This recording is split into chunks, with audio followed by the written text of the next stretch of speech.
Hello, Martine. It's really great to have you here to talk about the culture shift that's been happening there at your college around professional development. And so let's do introductions first for people so that they know who we are. So I'm Joanne Miles. I'm a teacher and a trainer and a coach working in the FE sector. And we've been working together over the last couple of years. I've been involved in consultancy with you and a little bit of training support for your great AP coaching team. And say a little bit more about your role. I will, and I'm so glad you've got a slide up because it reminds me of what I've got to say and who I am. So I'm Martine Ellis. I'm professional development manager and scholarly activity lead at the Guernsey Institute, formerly the Guernsey College of Further Education. I'm clearly a fan of very long job titles because I'm actually also the programme leader for teacher and assessor education as well. So quite often that kind of professional development role and teacher education role sort of fit together quite nicely. So that's my day job. When I'm not teaching or doing all things professional development, I'm a writer. I enjoy writing for various sort of education publications, and I spend too much time on Twitter, I think it's fair to say. I've seen That's some. me and my hobbies. I've seen some of your work around well-being. I think there's some really interesting commentary around well-being in the sector and in your thoughts around that, actually, in terms of your Twitter feed. So I think there's some interesting things for people to check out there, and we've got your Twitter handle there Thank for you. us. Fantastic. So discussion questions then that we're going to focus on in the first part of our conversation. Thinking about your own work around professional development, I'm interested in what or who has influenced you. Are there particular authors, research reports, things that you've read or thought about that have influenced the way you've thought about professional development? Yeah, definitely. I think one of the key pieces of literature that sort of sparked everything off, there's a couple actually. One would be the Fettle Report about the leadership role in quality improvement. That's such a significant piece of work and throws up so many amazing case studies that you can really start kind of thinking about your own organisation and making comparisons and making change. So yeah, the Fettle Report, we can probably provide a link to that, can't we? Definitely afterwards, absolutely. I think anyone working in professional development, quality improvement, and to an extent quality assurance, actually, most importantly in many ways, we'll dig into that later, but that piece of work has had a significant impact on what we've done at the college. One of the authors of the Fettle Report, Matt O'Leary, is probably the significant thought leader in this area, particularly around the use of observations, graded lesson observations, that sort of thing. So Matt's work has also had a significant impact. Embarrassingly, I probably have all of his work saved on my desktop because I refer to it so regularly. But I would say one of Matt's papers on the efficacy of graded lesson observations, or their lack of efficacy, that probably kicked everything off, really, because Matt made such a good case for the fact that, you know, if you are using graded lesson observations to assess the quality of teaching and learning, what you're seeing is a snapshot of practice, people are putting on a performance. That is not an accurate measure, and kind of rethinking the role of observations in relation to professional development, all of that good stuff. So I'd say Matt O'Leary's work, particularly the Fettle Report, as a big example with lots of case studies in it. And then the other thing, and I think sometimes we forget to talk about the experience of talking to colleagues. You know, I'm in a middle leadership role, which I think is quite relevant here because none of my colleagues directly report to me. So I'm in a leadership role, but they're really open and honest about their experience of teaching and learning, and that kind of real life qualitative data has really had an influence on what we've done at the college as well. So yeah, those kind of three things, I would say. So some experience on the ground, some conversations with colleagues, a couple of really key sector-driven research reports, all feeding into this exciting process that you developed and have been using for the last few years at the college called the One Thing. So let's think about One Thing and talk about aims and stages, maybe aims and purpose and ethos first, and then we'll come to the stages and how it works later on. Definitely. The One Thing, so we're 4 years into the One Thing, prepping for our fifth, and over that time our aims have become clearer and clearer, and now we have a list of aims, and it's not terribly good practice, but I'm going to read them out to you, because Go for it. every single word of those aims is really important. So the aims of the one thing are to facilitate practice development, enabling lecturers to explore, innovate, experiment and share practice, to contribute to the improvement of student outcomes and experience, develop lecturers as reflective practitioners, to support lecturers taking ownership, keyword, ownership of their professional development, to create a safe, non-judgmental environment and promote a culture of professional trust, and to improve the quality of teaching and learning through supportive professional development. Those are the aims. They have evolved. They've got better and stronger and more specific over the couple of years that we've been working. And in terms of the ethos, I've kind of verbally highlighted some of the key words in those aims, but I would say the ethos is around ownership of professional development, treating lecturers as the professionals they are, the safe environment that enables lecturers to experiment and innovate without fear of judgment. Because if they don't have a safe space in which to try things, we're never going to get improvement. Those are kind of the two ethos type things, I would say. And if you think about research reports that we've seen, the Curie work, the work in Fettel, some of the work some years ago by CFBT around this, that the report Great Teaching, Developing Great Teaching, all of these things have the same pillars, this notion of the teacher ownership, the notion of safe space, the notion of taking a risk and feeling comfortable to do that, which actually in many cultures has been quite challenging, I think, in the last 10 years. So I think this is all grounded in really, really strong research, evidence-based principles, if you like, to start you off. So for you, what were you aiming to do when you devised one thing and you started to implement it in college? What were you hoping would happen for the staff? I think the ownership piece was a real driver for me, because I think up until that point, we did have good professional development going on, but it was organised and it should always be organised, but you know what I mean. It was specific events that happened and you attended and PD was done to you, and hopefully you would absorb a bit of that. The sheep dip model. Yeah. And I just loved the idea of my colleagues going, oh, I really want to work on this. I'm going to go over and I'm going to do some research and I'm going to talk to some colleagues in a different subject area, and I'm going to make this happen, and I'm going to think about, why am I doing it? Oh, I want outcomes for my students to improve. How am I going to find out if what I've done has worked? That ownership piece for me was absolutely crucial, because, and I think there's something around professionalism here in terms of, you know, we are, as lecturers, we are professional individuals. We have a professional qualification. Sometimes I don't think we're always treated that way. And by owning professional development, you're like claiming your professionalism back, I think, and elevating the importance of that crucial role of lecturer. So there's stuff in there that I think that was really key for me. Really struck me when you were talking about its professional growth and its owning professional growth. And it's about this whole notion that we read about and we learn about reflective practitioners, and about putting in place some kind of mechanism that can support that high quality thinking, balancing people thinking about their own professional development with the effect and impact on their students. So it's this practice of thinking, learning loop that I think is so powerful in the process that you've put in place. So shall we have a little look at the timeline and the cycle? Where do you want to start, Martine? Do you want to start timeline, or would you prefer to start on the cycle? Let's look at the timeline, I think, because that kind of gives an overview of the academic year, essentially. I like to keep things simple.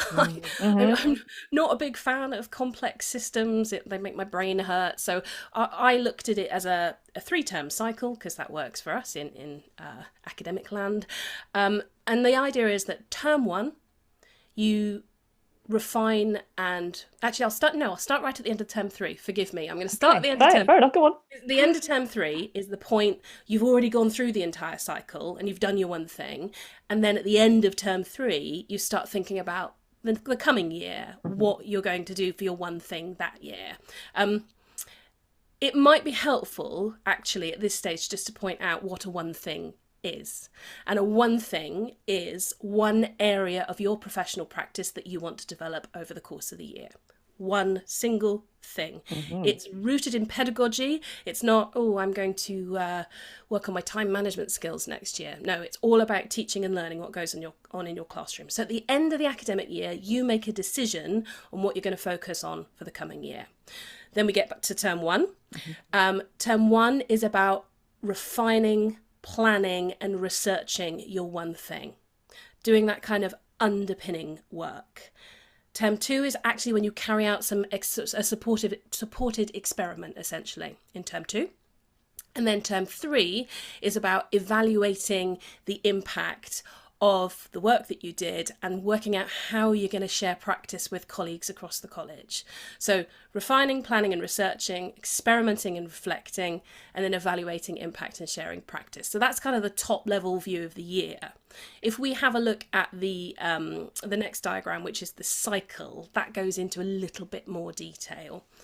Before we move on, can I just say what struck me really thinking about your cycle when you devised it is there's actually a lot of strength in this first term being quite deep thinking and talking to colleagues and talking to your advanced practitioner or coaching team to refine your thinking, to also look outside at research, to read, to really refine and think about the focus for the one thing in quite a lot of detail and depth before you embark on the experimentation. And I would say, thinking about PD models that I see in the sector, you're unusual there in the attention to really forming a well thought out proposal before you start. And I think that's actually a really strong thing about this cycle. So let's look at this. Actually, colleagues do tend to enjoy that planning phase and the research phase. And I think one of the reasons we've got that right and it's working is the support of the advanced practitioner team underneath it all. Because one of the first meetings that happen as part of the process is a lecturer will meet with their allocated advanced practitioner who helps them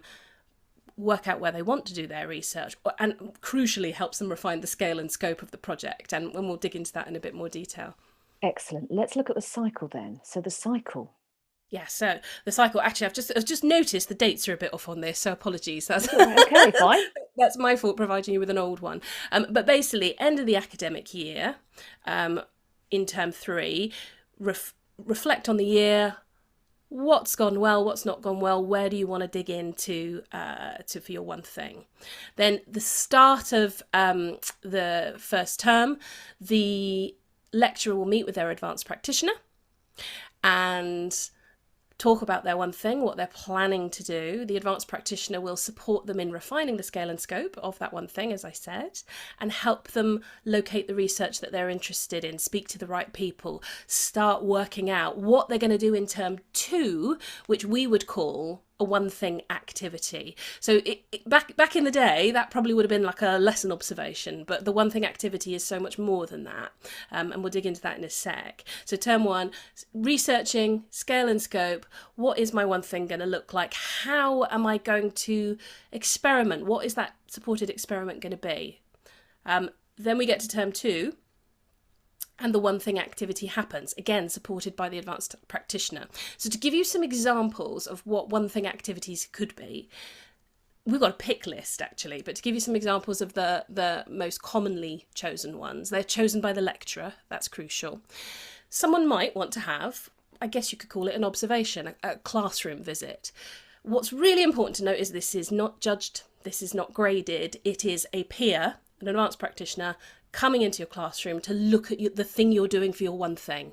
The lecturer tells the advanced practitioner what that person should look at, what they want to get out of the observation, why they want you in the classroom, what they want to get out of it. So that's really important, owned by the lecturer the whole way through.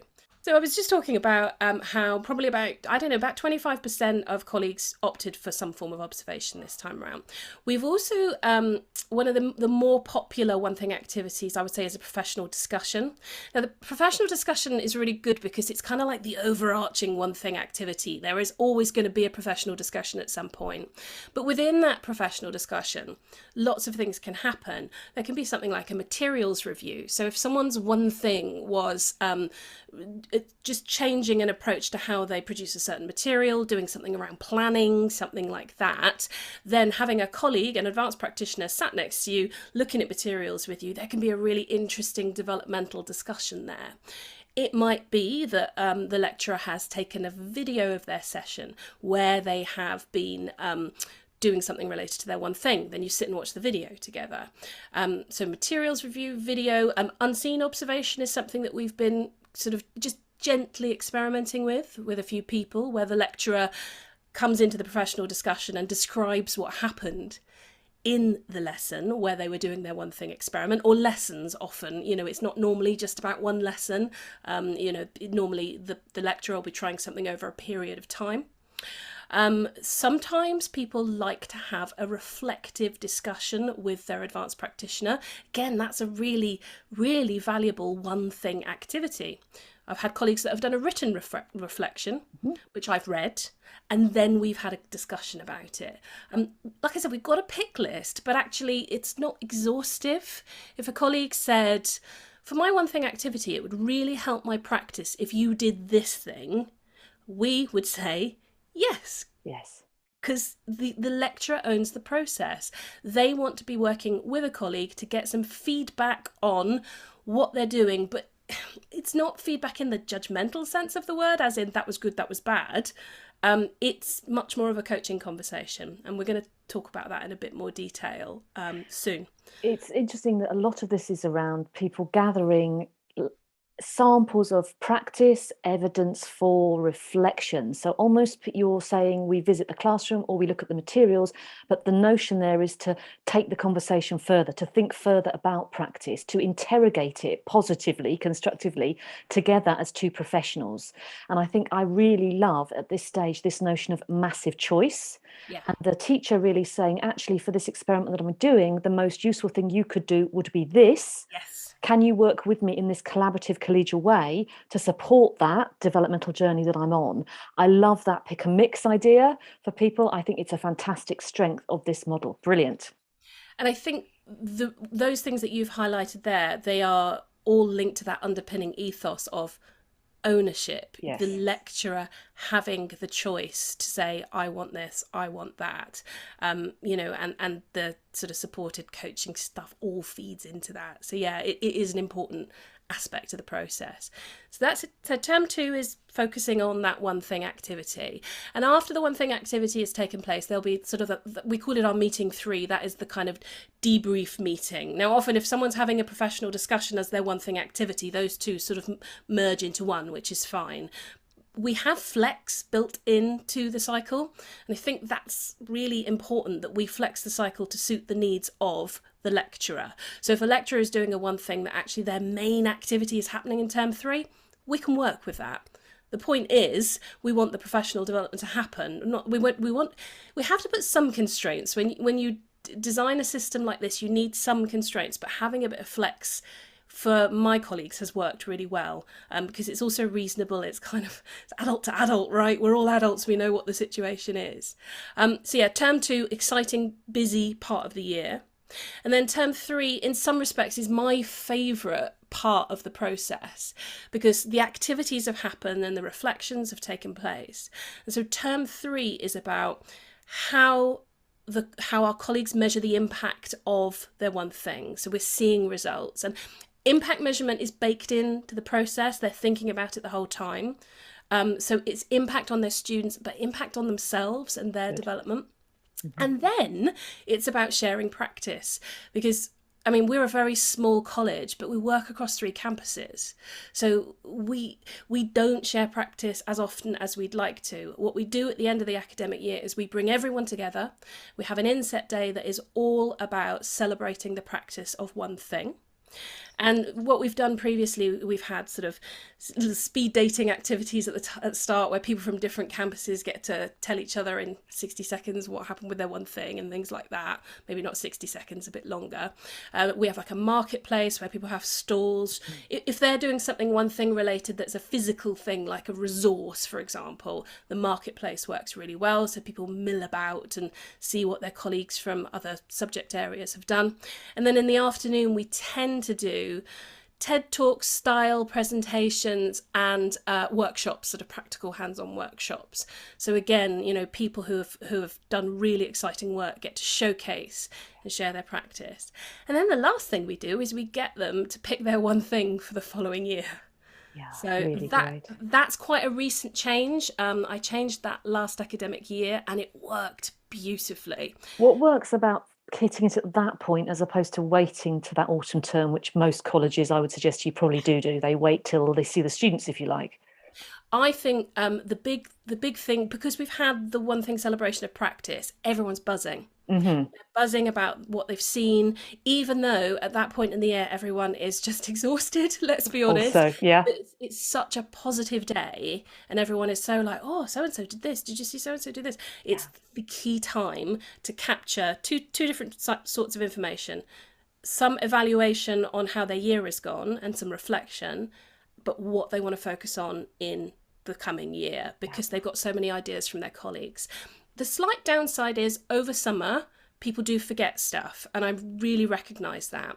So the first meeting that colleagues have with their advanced practitioner in the new academic year is saying, oh, end of last year, you thought you were going to focus on this. Now let's get clear on that. Let's dig into that. What does that look like? So the idea at the end of the academic year is probably broader than we would like. Mm-hmm. But as soon as they're back, the focus on one thing is scale and scope, narrowing what you're going to focus on. So it keeps it fresh.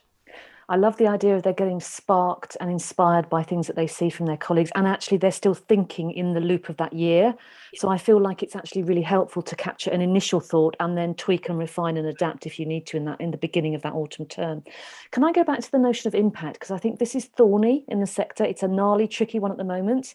There's a lot of weight put on numbers, on data, on I need to see the grades move from here to here, the assignment records move from here to here, the outcomes on the program for it to have impact. You've taken a very insightful, broader, richer, more thoughtful approach to impact. So when you're talking about impact, what kinds of things are you discussing with the staff about their own experience and that of their learners? Yeah, it is a thorny subject, definitely, and one that causes me quite a bit of frustration as a professional development manager. I mean, there is so much research pointing to the fact that the impact on professional development is really hard to measure, because you're right, people want numbers, and actually when it comes to PD, it's really tricky to directly correlate numbers to a professional development activity or initiative. I feel a bit sad that qualitative data has been demoted somewhat. When it comes to student experience, surely we want that rich detail about how something has really impacted. So I do find that tricky. But I equally, I do have quite a kind of analytical mind as well. And I get the reason for having to demonstrate the impact. And I think if we couldn't demonstrate the impact of the one thing cycle, then why are we doing it? We know we want student outcomes to improve. So we have worked hard to emphasise to lecturers from the start that if they're going to try something, it's important they know whether it worked or not, why it worked. If it didn't work, that's totally fine. It's a safe environment. So let's think about what that means. And so from day one, in the AP meetings, the AP lecturer meetings, impact is mentioned. So, okay, your one thing is going to be this.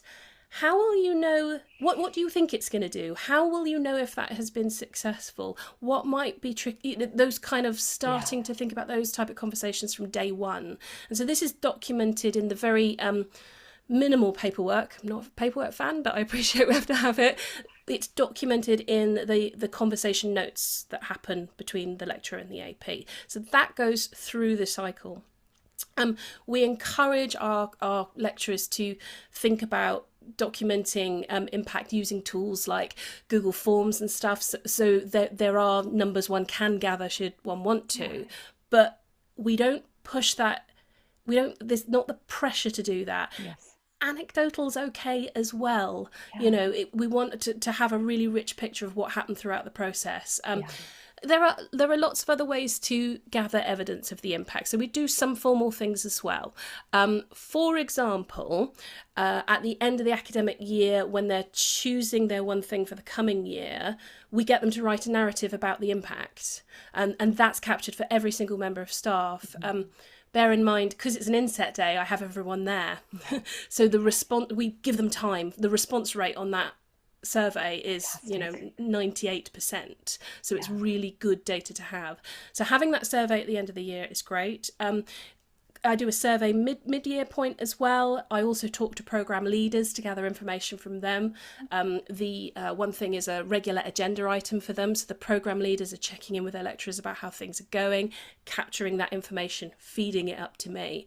So there are other things we do as well, but all of those things can come together to me, and I write a report to my senior leadership team once a term, just to give them a picture as well.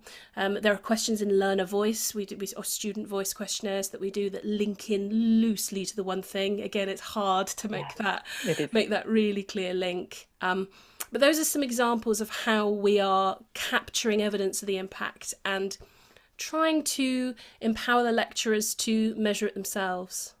Really positive things. I think looking at the learner feedback commentary, recording learners doing activities, recording learners at roundtable discussions talking about their experience of using a new technique is really useful testimonial evidence.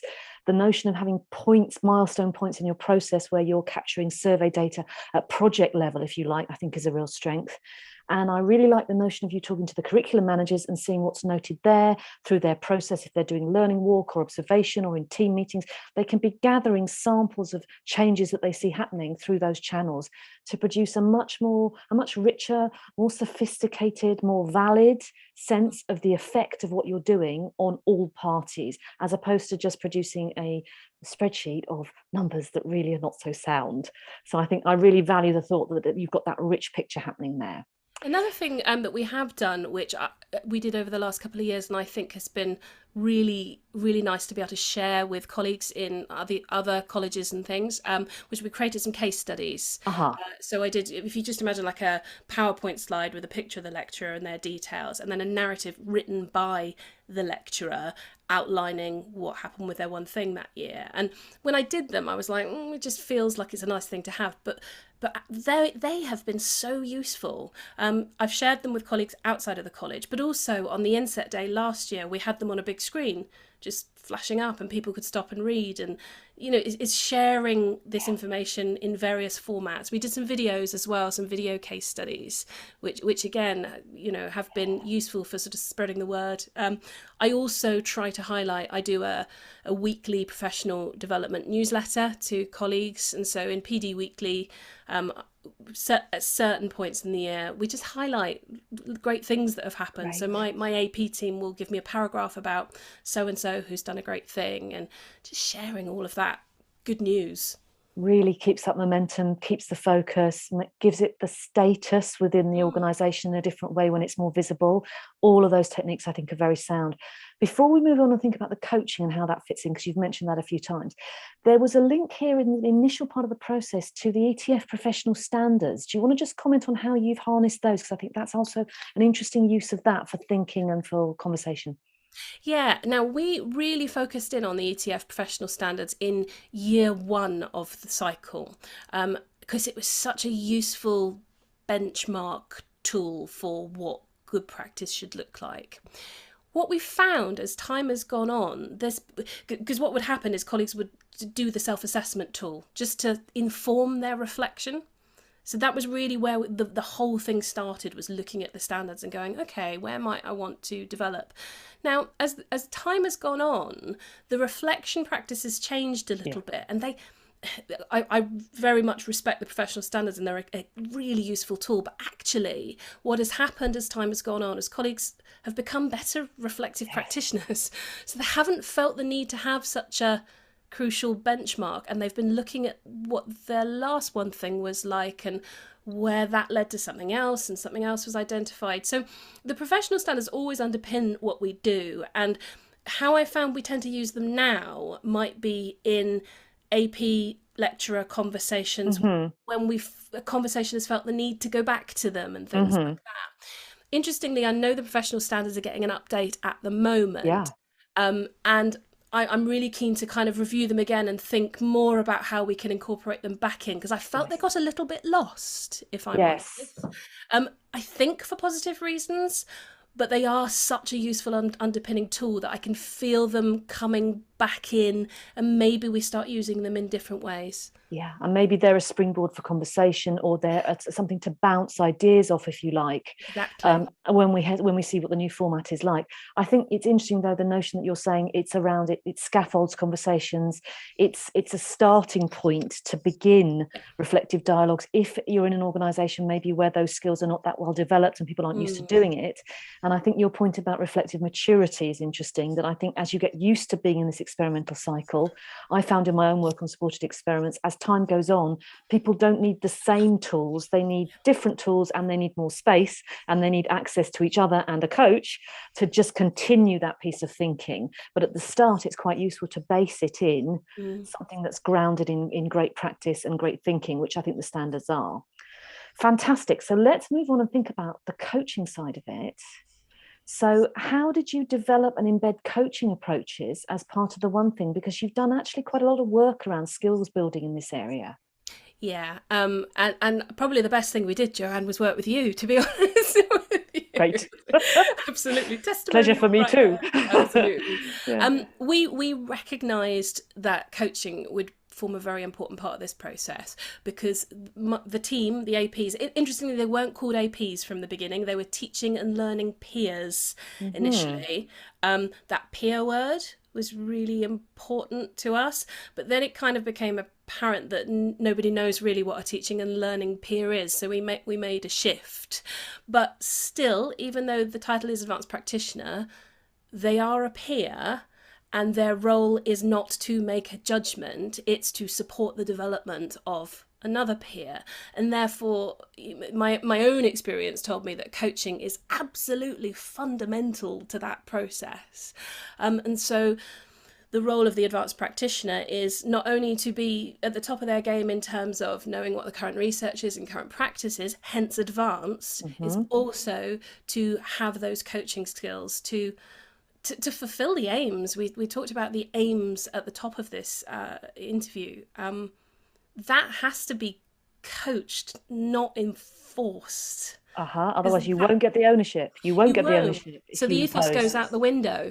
Yeah. Coaching, the coaching is about empowering the lecturer to seek out the right things themselves. I mean, as a coach, we're creating an environment where that can happen. So coaching was really essential, and as such, we refresh the AP team every year, and you've been incredibly helpful in bringing any new APs up to speed with how things work, but also constantly developing that coaching practice and looking at that sort of spectrum of coaching, from mentoring to coaching and all things in between. We're keen not to be more on the mentoring side because the ownership starts disappearing. However, when we've got brand new lecturers who are unqualified, then sometimes some of those mentoring skills do need to be deployed. And part of the skill of being a good coach, from what I've seen and from what you've taught us, is knowing when to use all of those coaching skills on that spectrum.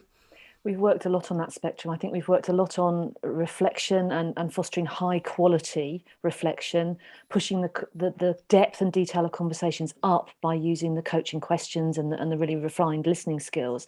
But we've also worked a lot with the group on instructional coaching, on when you need to unpick a teaching strategy and really explain it in detail and then revert back to a classic solution focused coaching strategy.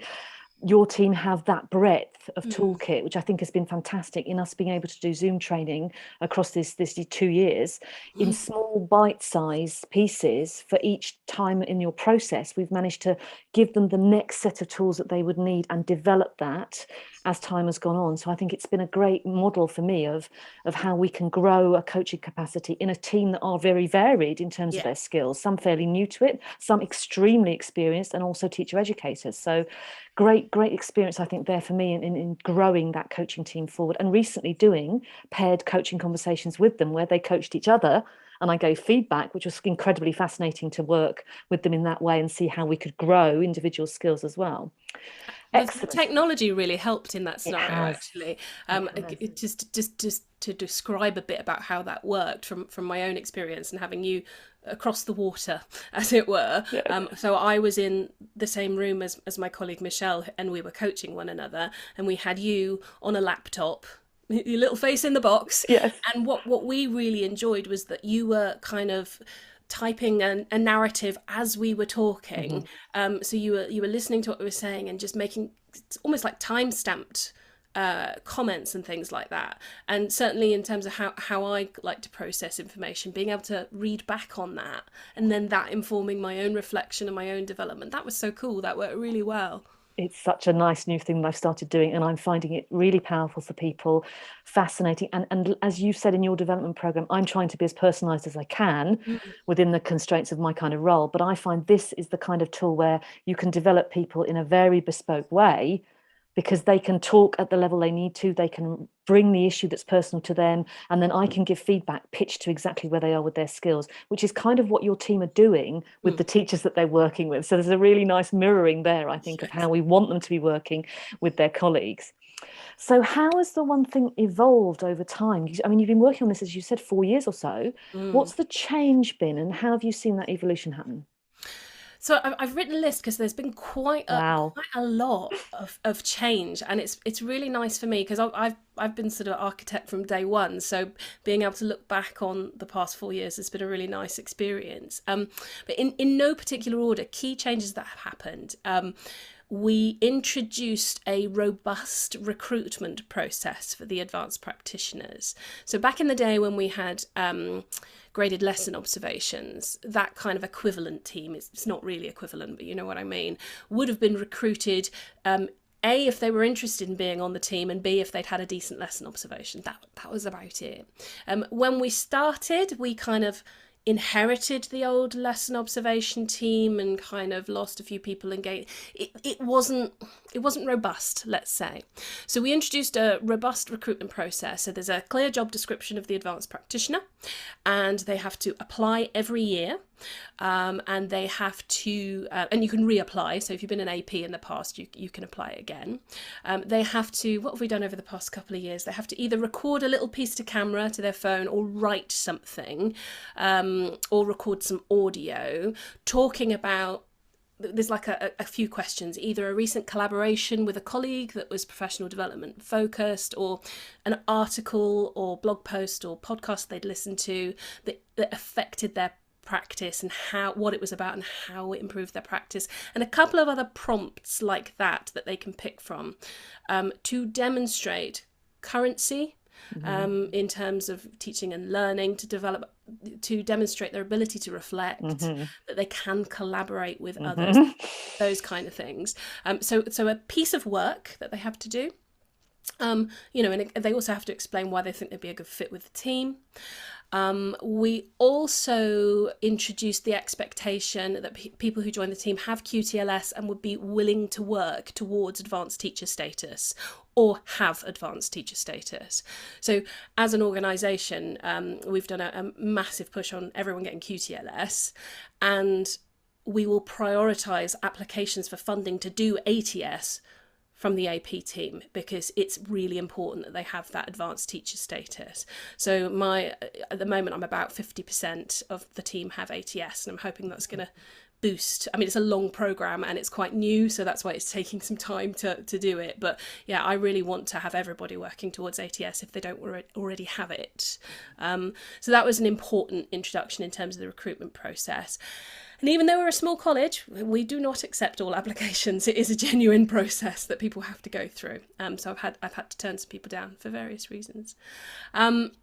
Introducing the celebration of practice at the end of the year. So we introduced that last year and it was amazing. We had something a bit smaller the year before, but that is going to be an essential part of the year moving forward. I've already said how fab that is and how it inspires people. Changing the timing to pick the one thing at the end of the academic year rather than the start. That's definitely a positive evolution. Focus on impact evaluation. We didn't get that right from day one at all.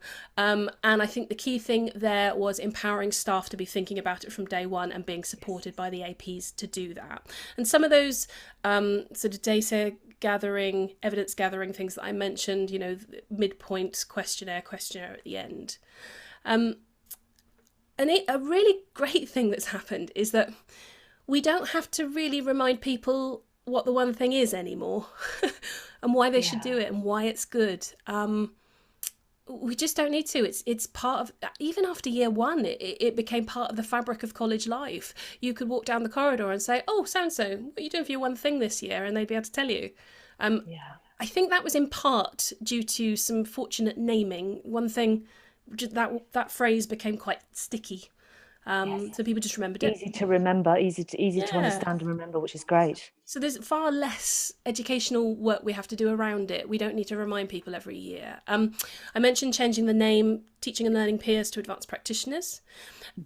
Another reason for that was that I felt it was important to recognise the skill and experience of the people on the team. I didn't mention that earlier, but that felt important.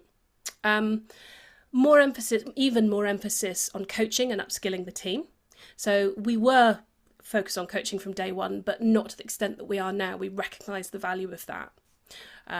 And investing, if there are people sort of senior to me in other positions in other colleges watching this, you have to invest in your advanced practitioner team, or whatever you call that team.